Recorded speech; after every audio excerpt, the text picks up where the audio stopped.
Good day to all of you, and I'm sorry that I can't be with you in person for this exciting event, but I'm happy to be able to contribute in a small way in helping to provide a foundation for what we mean by partnerships in rural advisory services, or RAS. Let's start with a definition of partnership, and I'm pretty happy with the modified definition from a 2008 paper on partnerships, which defines them as collaborative arrangements in which actors from two or more organizations are involved in non-hierarchical processes to achieve a joint goal. Of course, there's many different types of partnerships, and it's a commonly used word in international development, often with little meaning.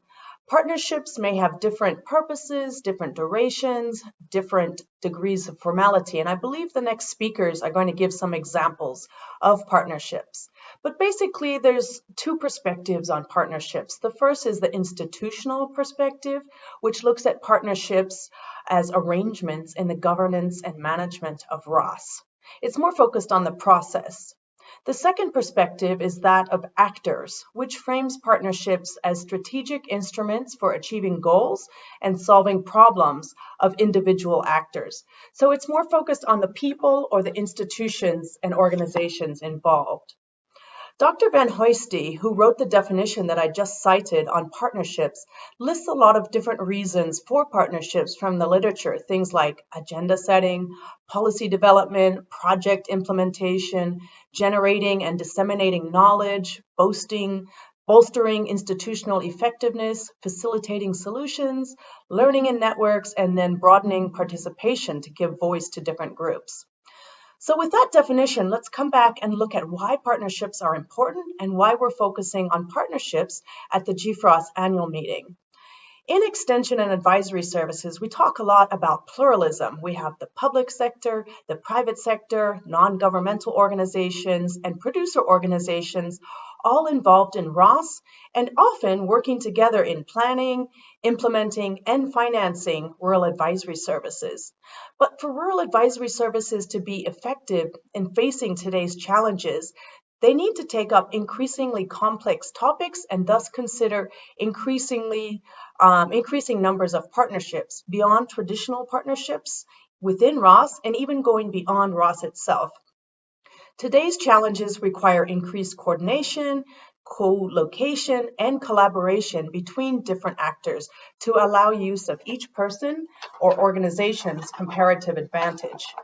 According to Van Hoisty, the advantages of partnerships include access to financial services or resources, or to knowledge and expertise, innovative solutions, and legitimacy. But there's also risks in partnerships, things like blurring of tasks and responsibilities, loss of legitimacy, cultural differences, and sometimes insecure outcomes.